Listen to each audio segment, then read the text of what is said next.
Gears of War designer pleads to keep Chris Pratt away from the Netflix movie. All he tweeted out was, "Oh, please. Oh, and keep Chris Pratt away from the Gears franchise, please." FFS.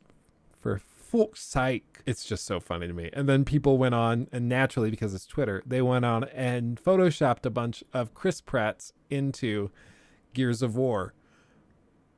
And honestly, it doesn't look like the worst thing ever. But, or I think it's with Dolly. This is like the AI thing, where they just said Chris Pratt in Gears of War. It honestly did a pretty good job. But yeah, dear goodness. I swear to God. Can you imagine if they announced Chris Pratt is going to be in the Gears of War movie? Oh, man, I would lose it. I would lose it. But it's just, yeah, I don't know.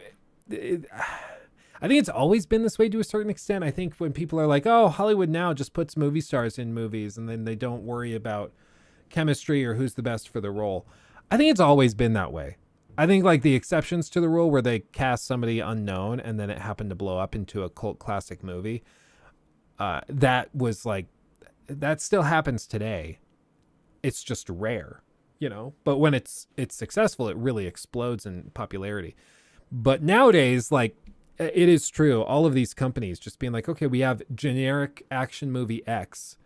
We can cast one of three actors. We have to have The Rock, Chris Pratt, or maybe Ryan Reynolds if it's like a funny, silly version of it. You know, something like that. They have like a core group of people that rotate out every few years.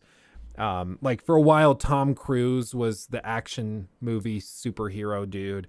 And then the Scientology, Katie Holmes stuff got crazy and he went like off the deep end. So they stopped casting him. For a little while before that, there was a ton of hype around like Brendan Fraser. He was like late 90s going into the 2000s. You had like Vin Diesel. I think he was big. Yeah, it just happens all the time. It cycles out. It cycles out. And right now it's Chris Pratt. But I think, especially after the Mario thing and as time goes by, it's going to cycle out to somebody else. It just always happens like this. You know, it's why these big actors get in, they get their bag, and then they get out.